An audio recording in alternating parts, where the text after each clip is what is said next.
أرحب بكم مشاهدينا الأكارم في هذه الحلقة من برنامج فيليون نحو قبة البرلمان. معاي اليوم المرشح الفيلي عن محافظة ديالى الشيخ عبد الصمد الزرقوشي. مرحبا بك شيخنا. أهلا وسهلا بغير أهلا قناتكم ومرحبا الكريمة، بك. يا مرحبا بك.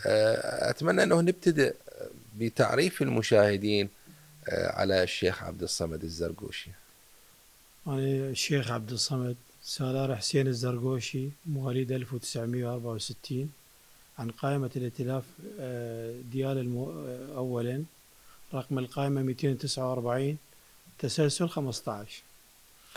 بصراحة يعني دائما هذا التساؤل بالأوساط السياسية وما بين النخب الفيلية، مقعد الكوتا الفيلية، شنو السبب اللي خلى السياسي أو المشرع يعطيه لمحافظة واسط ولم يعطي المقعد أو مقعد كوتا لمحافظة ديالى؟ هسه احنا منتهين منها أنه الفيليين استحقاقهم من ناحية العدد والتاريخ النضالي وغيره هو أكثر من مقعد كوتا، نعم. لكن لماذا هذا المقعد اليتيم المنفرد أعطي لواسط دونا عن ديالى؟ وديالى تحتوي على أعداد جدا كبيرة من أبناء المكون الفيلي، وتحتوي على قرى ومدن فيلية ربما تضاهي واسط وأكثر حتى من واسط.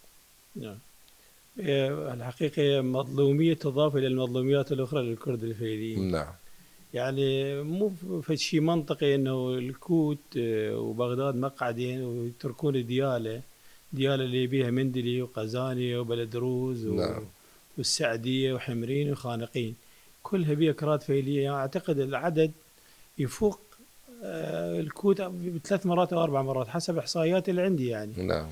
وانا تدري يعني تواجدي في كشيخ عشيره بهاي المناطق، اعرف مناطق اللي بيها يرتكز ربعنا، يعني اعرفهم يعني كعداد وكمناطق نعم. اعرفهم.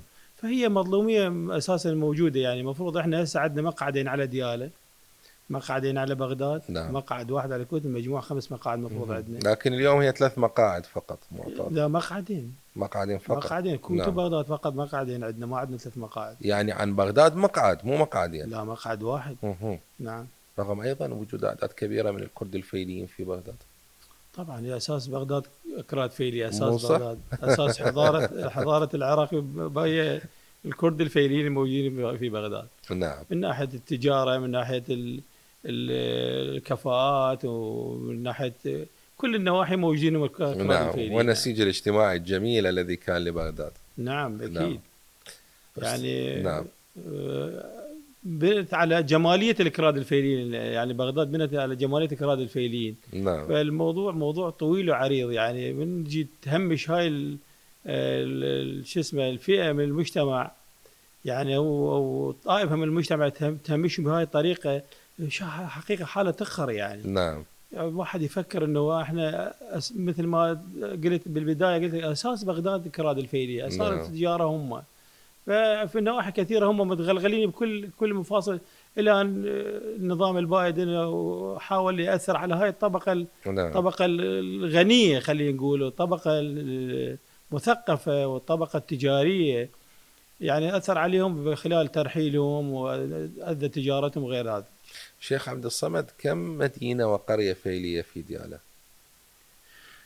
أنا عددت لك القرى كثيرة يعني صراحة. نعم. يعني احنا هسه كان عندنا قرى زرقوش الأولى وزرقوش الثانية وقرية حمرين، هاي ثلاث قرى نعم. عندنا. قرية محمد حيدر ناحية السعدية أحكي لك مه. أربع قرى. نعم. بالإرهاب تدمرت ثلاث قرى من عندنا، وين التجوا الخانقين. فعندنا إضافة القزاني عندنا كل قرى يعني. نعم. مناطقنا الريفية يعني، حتى ولا هي النواحي وأقضية، مناطقنا الريفية نعم. على عشائر معينة. عشائر كان ستة من هذا العشائر اللي كانوا مشمولين بقانون تحقيق الهوية والجنسية، نعم. على أساس يعني احنا من أصول إيرانية يعني. مه. فكان مشمولين بهذا القانون المجحف من نظام صدام. نعم. فكان أكثر الأحيان قسم من عندنا راحوا على غير عشائر، نعم. يعني التجوا على عشائر عربية في سبيل أنه نظام البايد أنه ما يأثر عليه. نعم، أو يسجل لقبه بالجنسية العراقية أو بالأوراق الثبوتية باسم أو ينتمي لقبيلة عربية حتى يبعد عنا أزلام نعم، النظام. احنا من الناس، احنا زرقوشة ساعدنا بالكثير، يعني ان زرقان مسيدين زرقان، يعني في سبيل انه الخلاص من النظام البائد. نعم. نعم. شيخ عبد الصمد، خلينا نتحدث أكثر عن محافظة ديالى باعتبار حضرتك مرشح عنها. ديالى تمتلك موقع استراتيجي جدا مهم ضمن الجغرافيا العراقية، منفذ حدودي أيضا جدا مهم مع الجارة إيران، لكن رغم كل هذا نلاحظ أن ديالى بشكل عام والقرى والمناطق الفيلية بشكل خاص يعني تعاني من سوء الخدمات حتى هذه اللحظة، إيرادات عالية وخدمات متدنية. شنو السبب برأيك؟ الحقيقة سوء استخدام الموارد يعني نعم. ده يأثر على وضعية المحافظة بشكل أكمل. يعني أنت جنابك هسه ذكرت أنه أكو منفذ واحد، لا مو حقيقة منفذ واحد، 3 نعم. منافذ عندنا احنا، منفذين بخانقين، مهم. منفذ مندلي. نعم. إيرادات المنافذ ما تقدر تقيمها صراحة، يعني ما تقدر تحصيهن. يعني إيرادات المنافذ كلش يعني إيرادات عالية، إنه يوميا مئات الشاحنات تعبر من عنده، فماكو استخدام صحيح يعني الموارد. من تسأل المسؤولين وين الموارد، يقول لك هاي الموارد قليله ما تكفي للمحافظه. نعم. ليش ما تكفي؟ لا انا دا اجزم ان وارداتها تكفي المحافظه، محافظتين مكان محافظه واحده بس منافذه الحدوديه. نعم. طيب شنو برأيك ورؤيتك التنموية الاقتصادية لمحافظة ديالى وللنهوض بواقع الخدمات؟ استاذ حيدر، موضوع الزراعه ما منطينا اولويه. يعني هي ديالى كانت سله العراق، يعني ابو البصره كان يجي ياخذ فواكه من ديالى، نعم. ودي ياخذ مخضر من ديالى، ميناء يعني يعتبر كان ميناء. مناطق اذكر لك كان الهويدر وخرنابات نعم. وشهربان، هاي المناطق ميناء زراعي. يعني يوميا كان يعبي مئات التريلات تودي البصره، تودي العماره، تودي جنوب العراق. حاصل اليوم عندنا احنا في سبيل المثال عندنا سد حمرين.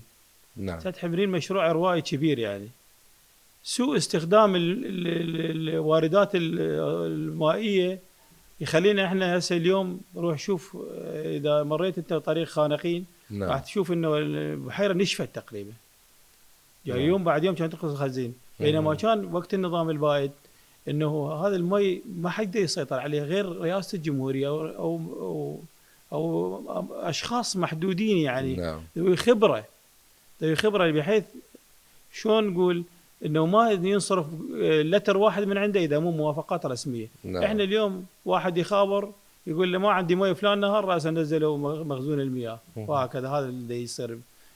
بالعكس بالمقابل هذا يعكس على الزراعه. يعني بحيره حمرين يقدر يغذي كل دياله بسهوله. نعم. عندنا مناطق شاسعه يعني، ولو اليوم هم بدينا نجرف البساتين ونحولها الى مناطق سكنيه. نعم. وهي بالاساس المفروض مناطق تشجير تاثر على حتى على البيئه يعني. نعم. بعد قضايا كثيره بديالة هي بحاجه الى علاج. من ضمن هاي القضايا الشيخ عبد الصمد انه نلاحظ انه الخدمات والمراكز والتنميه والعمران الجميل يتركز فقط في مركز ديالى، اما الاقضيه والنواحي والمناطق المحررة واللي عانت من الإرهاب ما زالت تفتقر حتى هذه اللحظة. هاي المسألة، مسألة تركز الخدمات والعناية بمواطنين بمدينة معينة دون الأخرى، المركز فقط دون الأقضية والنواحي، كيف ممكن تعالجها برأيك؟ موضوع ديالة بالنسبة للإعمار اليوم بدها تتعمر مناطق اللي بيها تمثيل برلماني فقط. يعني أنا هسه من نجي مرات يقولوا لي المناطق المحررة. نعم. مرات السؤال يبادر بذهني وأسأل دائما المحاورين اللي وياي بالقنوات الفضائية دا أقول لهم شنو حال المناطق الصامدة؟ يعني مثلا أنا بمنطقتي انطينا 480 شهيد في سبيل نعم. أنه ما يدخل لا إرهابي ولا داعش ولا غيره. شنو مصير مناطقنا؟ فإحنا اللي بيها تمثيل نعم. يروح يبلط لهم شارع، يروح يسوي لهم مستشفى، يسوي له كذا. بينما اذا ماكو تمثيل كمنطقتي هسه حاليا، منطقتي حمرين من سنه 1980 ما بيها خدمات الا فشي بسيط. من 1980 احنا قبل 6 اشهر او 7 اشهر اللي وصلنا الماء صار للشرب. نعم. وبامكانياتي يعني رحت حفرت طول البواري ورحت حفرت على حسابي في سبيل وصل المي الجماعتي. نعم. فمع الأسف يعني البرلماني اللي يجي المنطقة ياخذ أصواتهم بعد ما يلتفتوا لهم. احنا هسه نشوف مثلا كثير من الصور يعني اليوم منطقة بها فد 20-30 مرشح. نعم. هذول وياهم فقط 3 أشهر. الكسبار مالتهم 3 أشهر. نعم. كسبار انتهى. يرتب بعد ما وضعه يمر يحصل لهم. الأصوات. والمواطن يظل يخلي ايده على خده نعم. لمدة 3 سنوات و9 أشهر في سبيل يشتغل صح بالمرة الثانية، ونشوفه دا يكرر نفس الخطأ، هم يروح ينتخبوا من نفسهم اللي هم ذوات المنفعة الشخصية. الحل شنو برأيك؟ الحل بيد صندوق الاقتراع وبيد الاشخاص، هم اللي بيد المجتمع الصراحه يعني. نعم. المجتمع اليوم اذا يريد يعرف انه منو الصح من الغلط يعرف. يعني اليوم جماهيرنا مو غشمه يعني. نعم. جماهيرنا خاصه الطبقه الشبابيه يعرفون هذا الشيء، هذا الانسان ايش سوى، هذاك اللي ايش سوى، منو راح يخدمهم، منو النظيف، منو باكر عقب باكر يخسرهم حتى اصواتهم اللي ينطوها له. شيخ عبد الصمد، نقطة فعلا جدا مهمة. التغيير بيد المواطن، هو اللي راح ينتخب، يا اما يعيد ويكرر نفس الوجوه وبالتالي يعني يسقط بنفس المطب، يا اما هو يكون على درجة من الوعي ويبدأ باختيار الأصلح. وهنا مسألة الوعي وتوعية المواطن وتثقيفه تحتاج إلى مؤسسات تعليمية جيدة، وتحتاج أيضا إلى مؤسسات صحية جيدة. جسدك يكون جيد، بالتالي استقبالك للعلم يكون جيد، وتقدر تتحرك وتقدر تأدي وتقدر تعمل من أجل التنمية. لاحظ أنه ديالى وتحديدا المناطق النائية، ونتحدث احنا اليوم بحديثنا نركز عن الأقضية والنواحي والمناطق الريفية، تفتقر إلى أبسط المقومات الدراسية. مدارس ما عندهم بالقرى، مراكز صحية ما عندهم. بصفتك مرشح اليوم، إذا تصديت للعمل البرلماني، وإن شاء الله نتمنى لجنابك التوفيق وتتبوأ مقعد البرلمان، شنو ضمن خطتك وبرنامجك الانتخابي للنهوض بواقع الصحة والتعليم بالمناطق الريفية في ديالى؟ يعني ضمن طروحات البرنامج الانتخابي أولا الاهتمام بالطبقة الشبابية مثل ما ذكر جنابك. نعم. الموضوع مو صعب يعني، اليوم تهتم بيهم. تبدي منين؟ تبدي من العلم. إذا احنا عندنا اليوم مدارس يعني حولوها إلى ركام. نعم. ولحد اليوم ما بنوا مدرسة، في بعض المناطق ما بها مدرسة، مدارس تحولت إلى كربانية، بعض المرات تحترق. نعم. مدارس كربانية، ويجون المسؤولين يبيعون. قبل فترة مدرسة احترقت وإجوا المسؤولين وأخذوا صور، وراح نسوي لكم فلاش، راح نسوي لكم فلاش، تالي ما تالي المدرسة أنا راح أدري. فأساس تطور البلدان هو العلم. إحنا إذا عندنا مدارس الطالب يقطع له فت 6 كيلومترات يلا يوصل مدرسة كربانية. نعم. يعني تفتقر إلى أبسط مقومات العلمية خلينا نقول، أو يحميهم من برد الشتاء أو من حرارة الصيف ما راح يحميهم. نعم. فالموضوع معطل، كله معطل. إحنا جانب آخر عندنا القطاع الخاص ما مفعل. القطاع الخاص اليوم إحنا فقط هنا ندور اليوم تعيينات. البرلمان اللي يجون عليه عين لنا فلان عين فلان، ماكو تعيينات، يقول لك ماكو ميزانية ماكو تعيينات. نعم.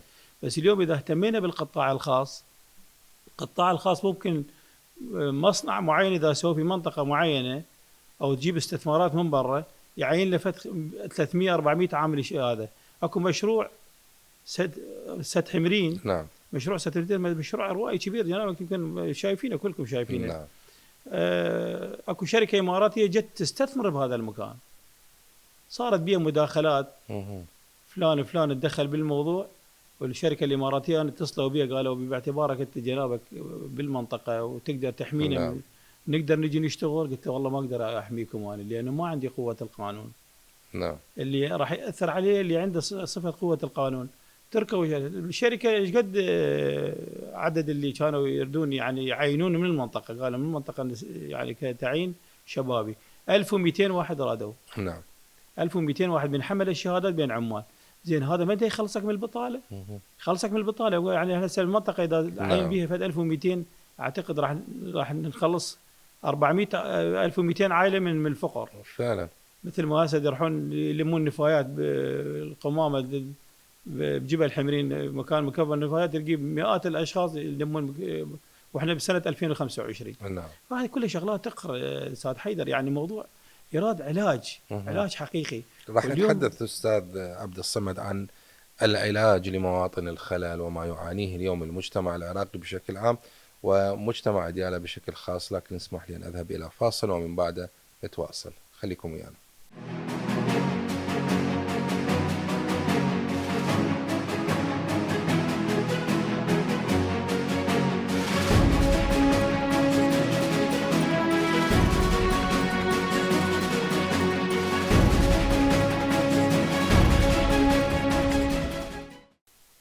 من بعد هذا الفاصل نستكمل الحوار أحبتي المشاهدين مع الشيخ عبد الصمد الزرقوشي المرشح عن محافظة ديالى. أستاذ عبد الصمد، تناولنا بحوارنا عن ديالى وملف الخدمات بالمحافظة، تناولنا أكثر من جانب سلبي، جانب بحاجة للإصلاح، وتوقفنا قبل الفاصل عند نقطة الإصلاح وهي هاي النقطة المهمة.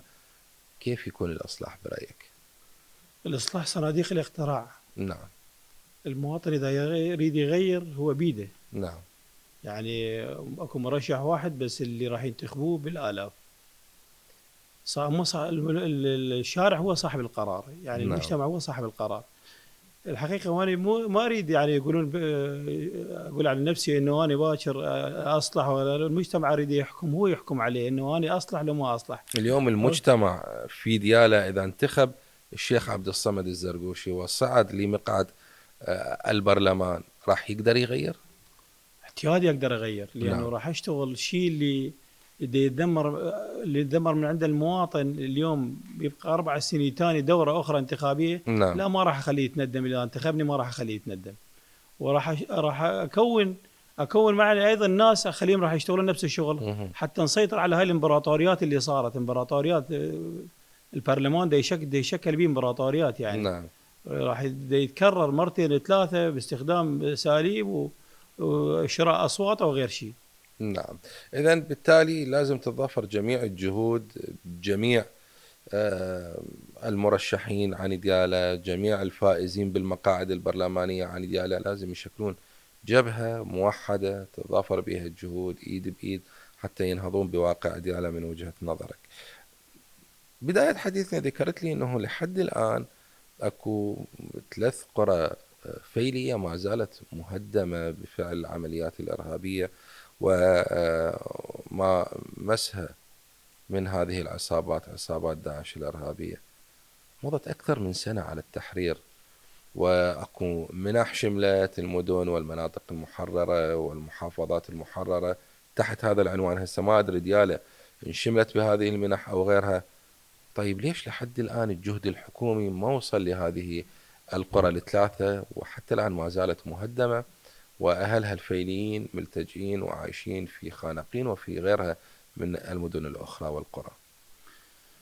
الحقيقة حديث عن هذا الموضوع كلش محزن يعني. نعم. من 2007 و2008 تهدمت القرى، يعني قرى محمد حيدر. نعم.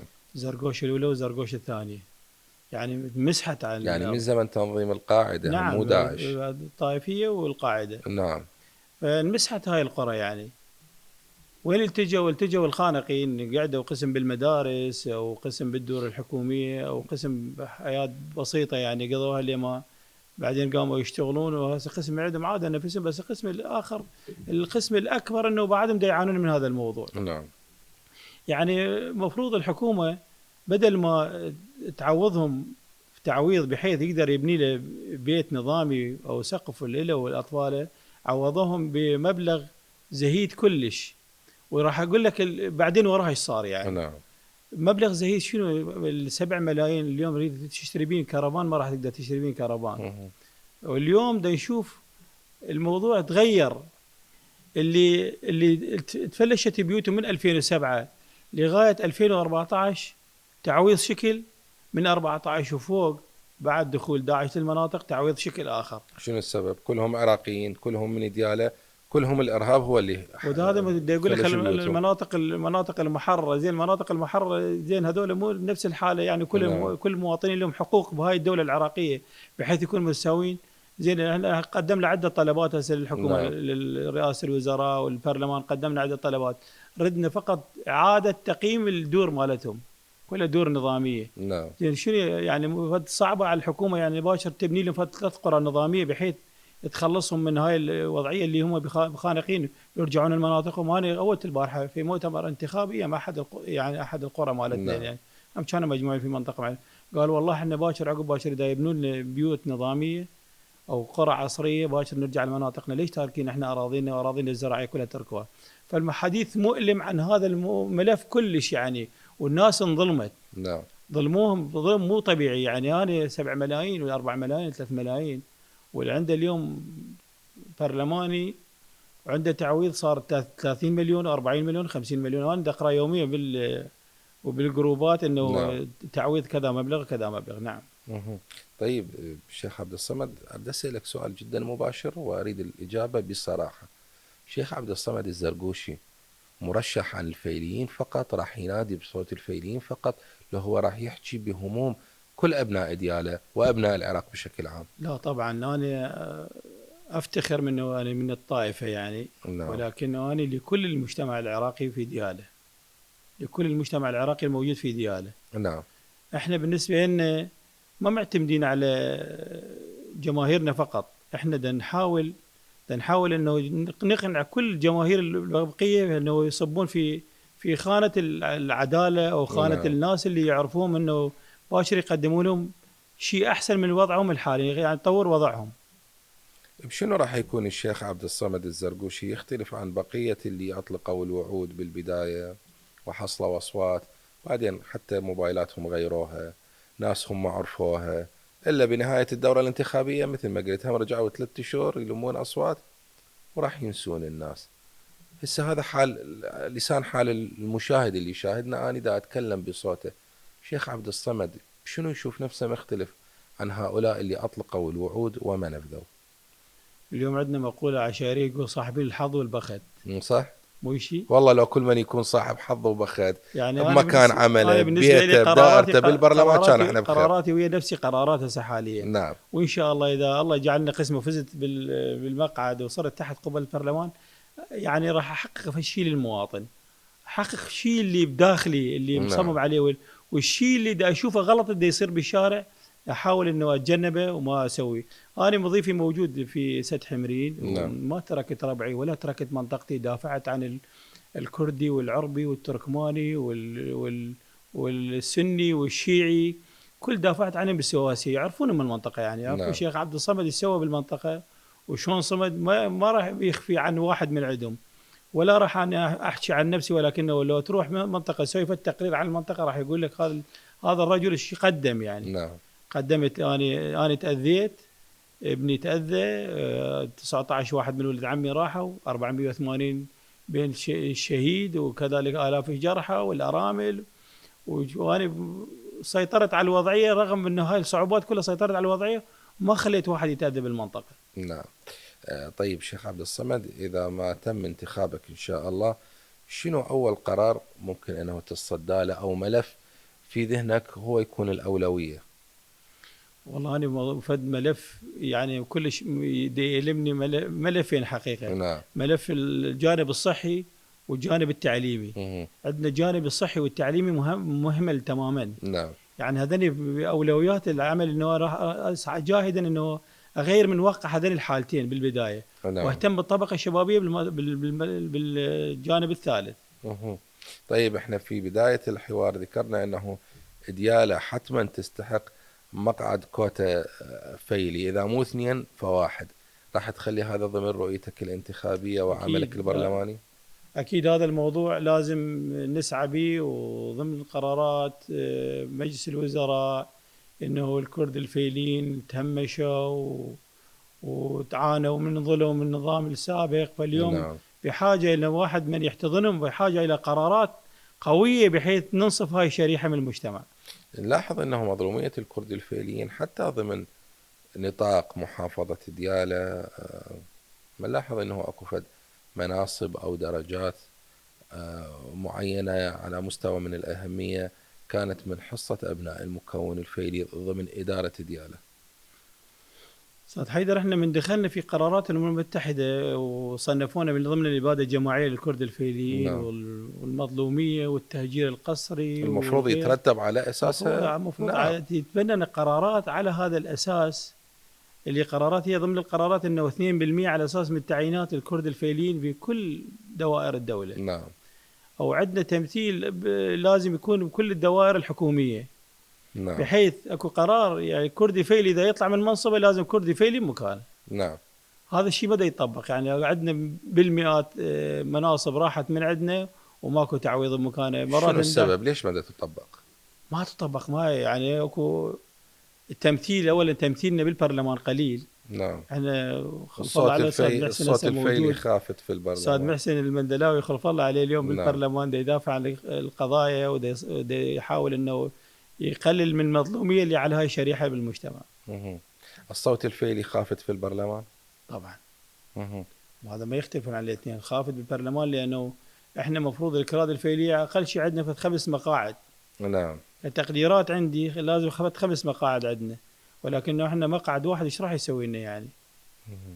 مقعد واحد يعني مثل ما نقول بالعربي يقول لك ايدي واحده ما تصفق. نعم. فاحنا يرادنا كلنا نحتضن هذا الرجل محسن المندلاوي ونحاول انه نقويه من خلال اصواتنا البقيه.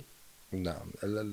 مسألة المظلومية الفيلية وقضية الكرد الفيليين وأنصافهم تحتاج إلى جهد على مستوى الوطن، جهد اتحادي، مو جهد فقط يقتصر على ديالى أو يقتصر على واسط أو حتى على بغداد، ولا يقتصر فقط على مرشحي وبرلماني الكوتا. إذا كانت الكوتا مقعدين أو 3 أو حتى وإن أصبحت 5 للكرد الفيليين، لا، الجهود الوطنية كلها لازم تتشكل جبهة تتضامن مع مظلومية الكرد الفيليين وأنصافهم بقانون. اليوم البرلمانيين الفيليين في البرلمان العراقي الحالي أو القادم إن شاء الله يجب أن يكون هنالك عمل مشترك وتنسيق للرؤى مع بقية المكونات الأخرى والائتلافات البرلمانية الأخرى من أجل النهوض بالواقع الفيلي على مستوى الوطن.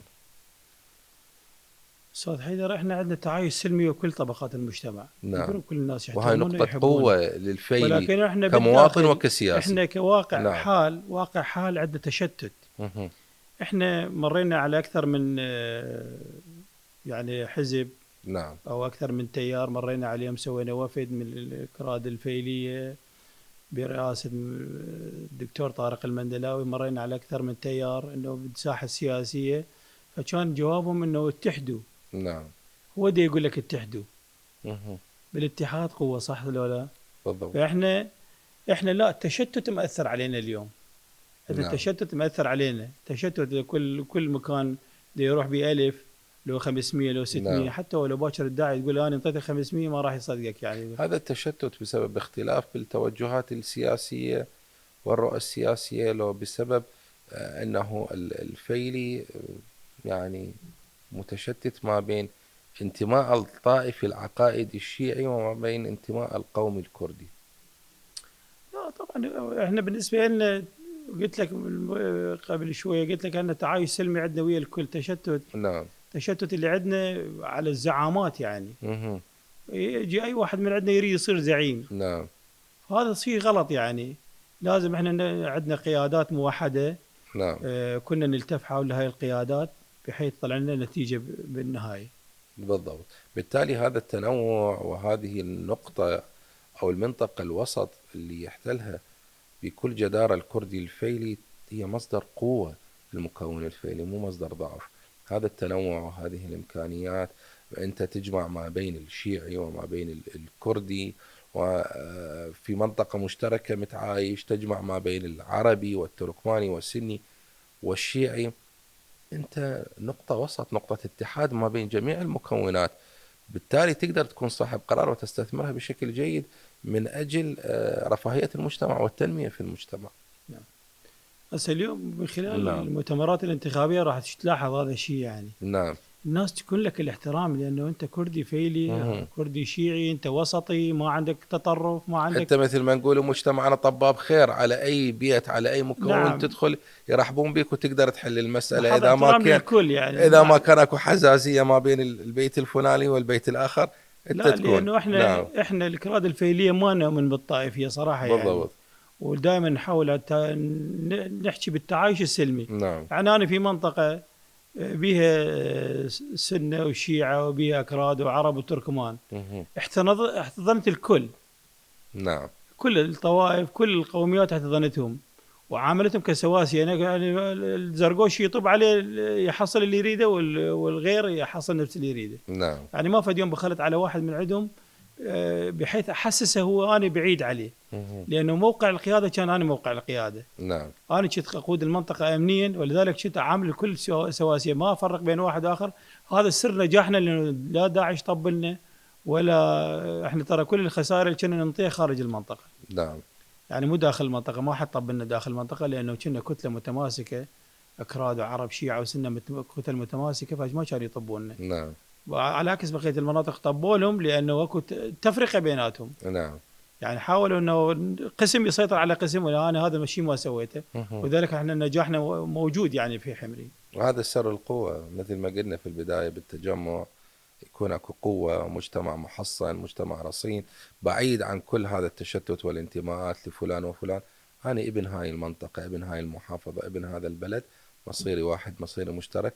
لازم كل الجهود تتضافر من أجل الوصول إلى ضفة الأمان. نقاط كثيرة بعد عندي عن برنامجك الانتخابي راح أناقشها مع حضرتك شيخ عبد الصمد الزرقوشي، لك تسمح لي أن أذهب إلى هذا الفاصل. خليكم ويانا.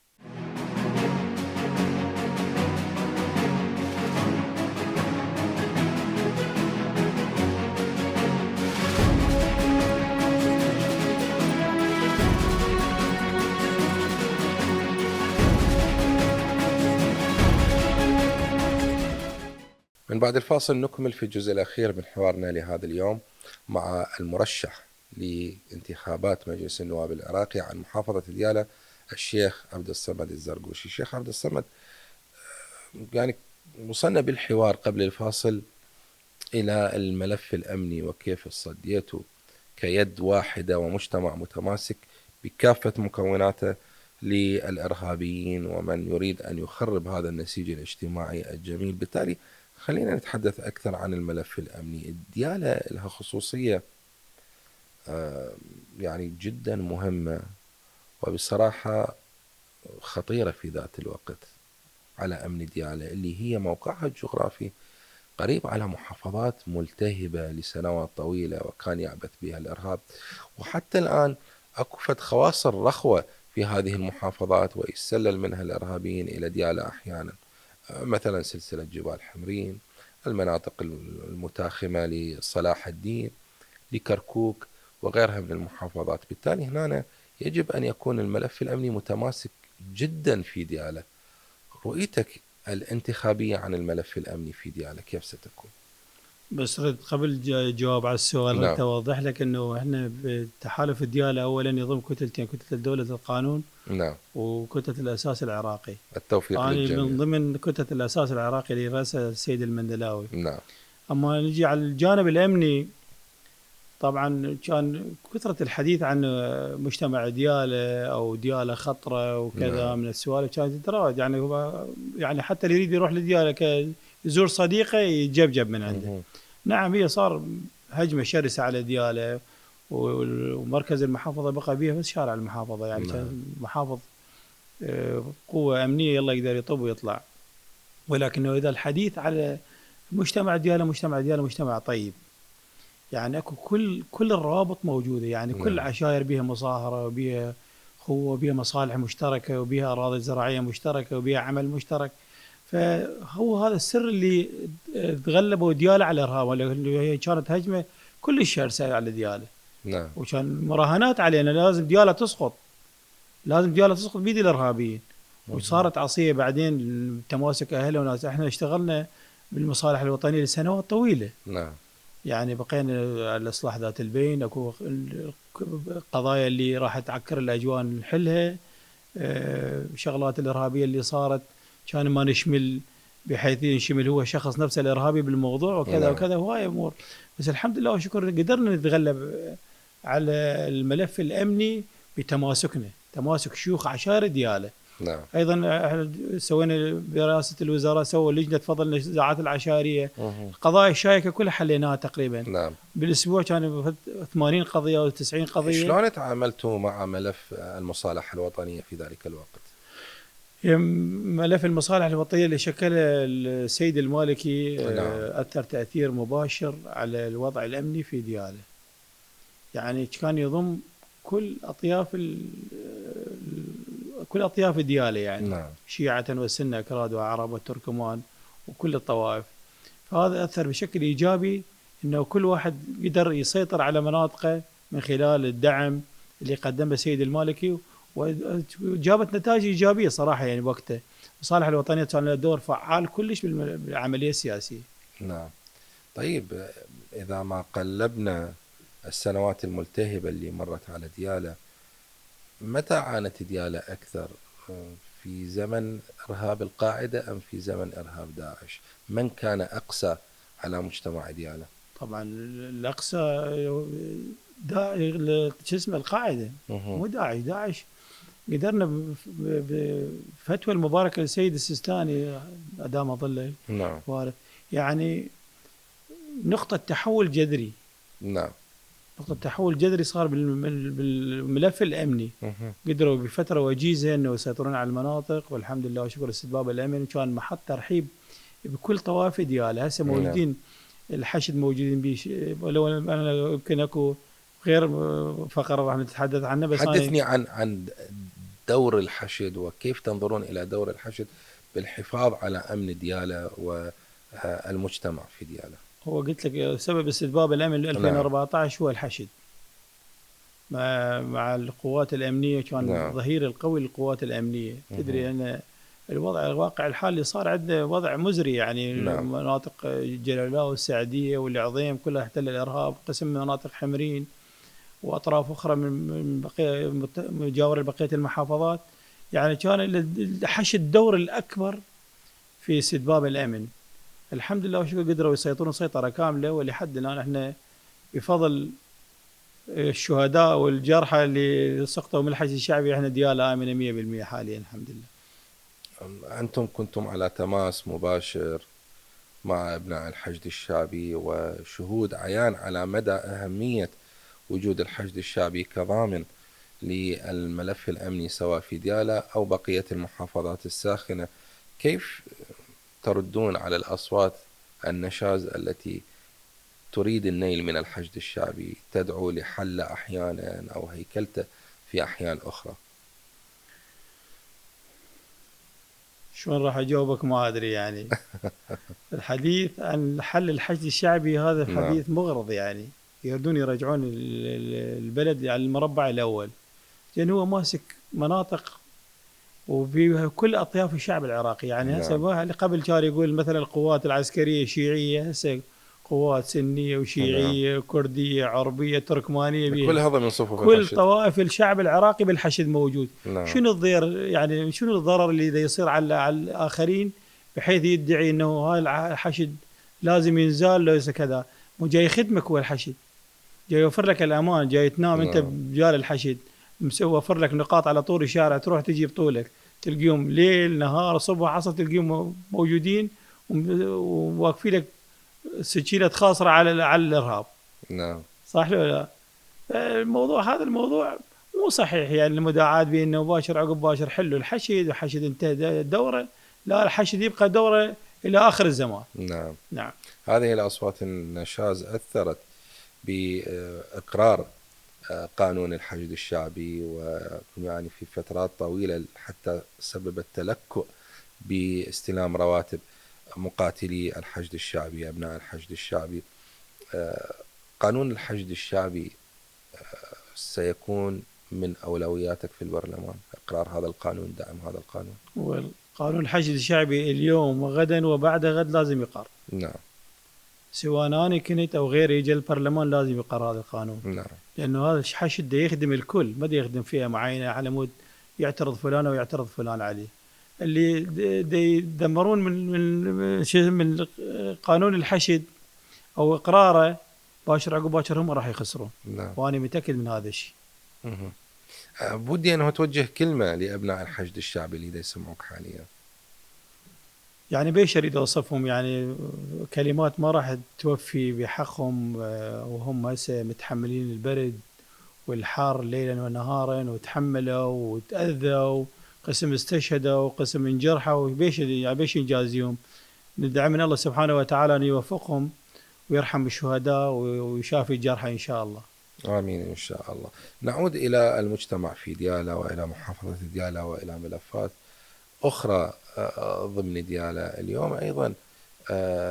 إلى جانب الخدمات الصحية والتعليمية والخدمات أو الملفات الأمنية اللي تحدثنا عنها، هنالك ملف أيضا غاية في الأهمية، النهوض بقطاع الصناعة في ديالى. يعني تناولناه بحديثنا لكن مرينا عليه مرور الكرام. نعم ديالى كانت بدرجة عالية هي منطقة أكثر من 90% زراعية، سلة العراق الغذائية، لكن مو بس هاي ديالى مو بس بساتين، مو بس زراعة، مو بس ناس طيبة. ديالى أيضا بفعل موقعها الجغرافي وبها الموارد المائية وبها معادن تحت باطن الأرض وبها حقول نفط وبها الكثير من المؤهلات لكي تكون ديالى منفذ اقتصادي وقطاع صناعي مزدهر في ديالى. ليش نلاحظ أنه ديالى من تنذكر دائما بساتين ديالى، برتقال ديالى، زراعة ديالى، حقول ديالى، فقط زراعة؟ ليش؟ لا، ديالى ممكن أن ينهض به قطاع صناعي جدا رائع ومزدهر.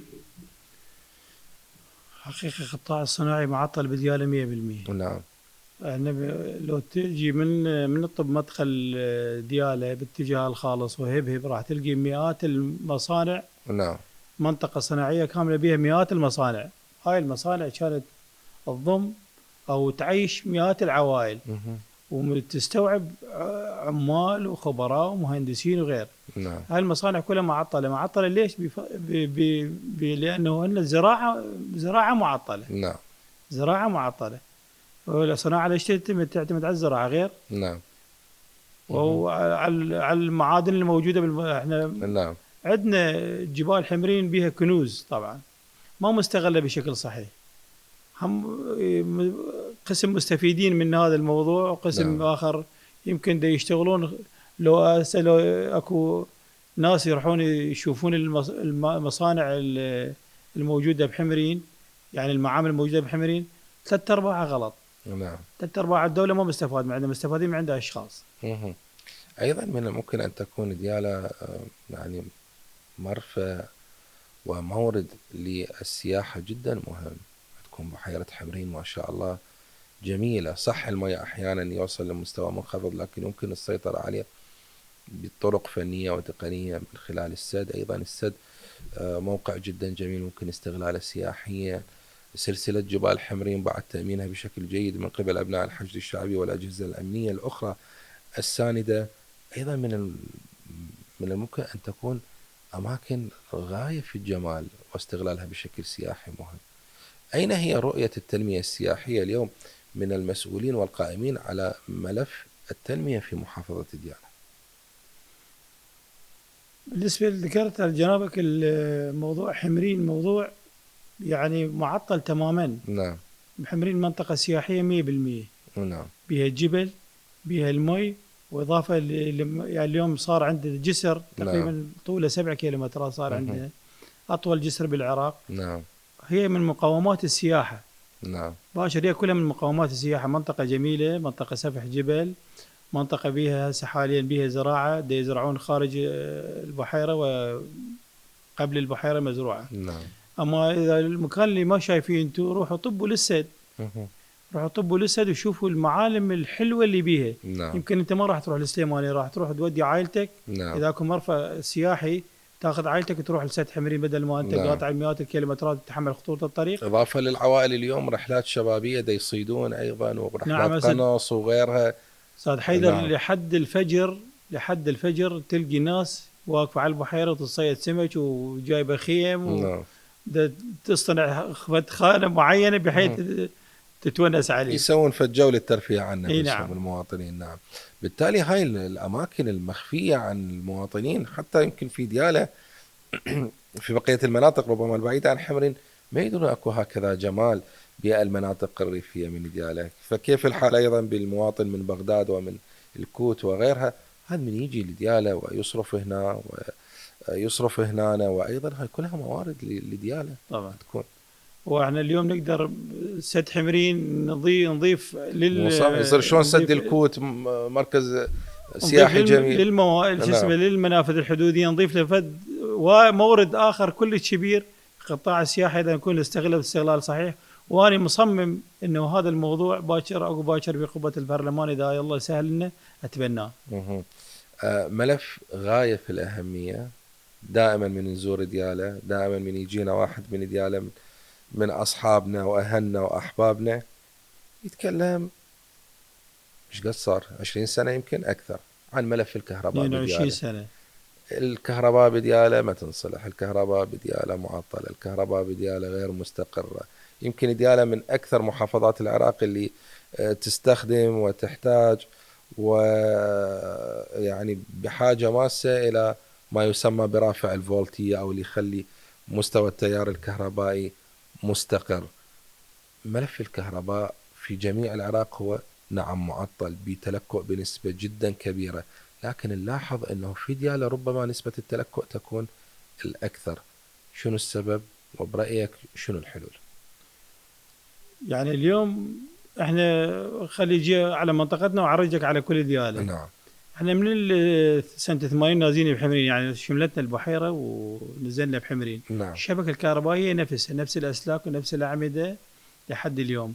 قام مواطننا يتمنى انه الانتخابات تصير كل سنه مو كل 4 سنوات لانه المرشح قام يجيب له محوله، قام يجيب له فد 200 300 متر سلك، بينما وضع مزري. يعني هسه احنا لو انا من الناس عندي مولده بالبيت، نعم، اشغل المولده، هاي المولده بيت تكاليف طبعا طبعا وكل واحد يقدر يتحمله.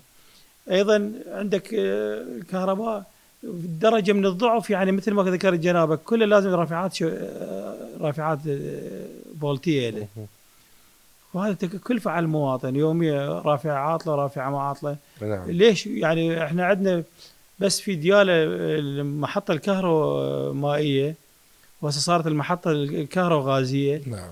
مفروض منطقتنا او ديالى تاخذ من عنده حصه الاسد تكفي ست حاجه ديالى، وبعدين الفائض مالته بقيه المحافظات. نعم. هذا بالنظام موجود، يعني انا حسب ما يشرحوا لي المختصين نعم. انه كذلك.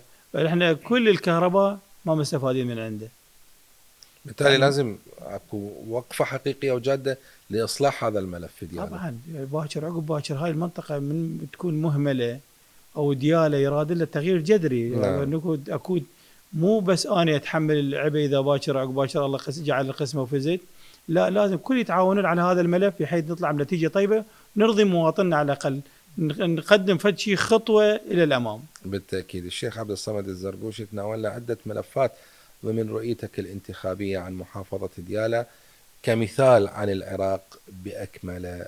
نتمنى لك التوفيق في السباق الانتخابي، وان شاء الله نشوفك تحت قبه البرلمان. بارك بك حفظك استاذ حيدر. اشكر ايضا كل من تابع حوارنا لهذا اليوم. مع السلامه.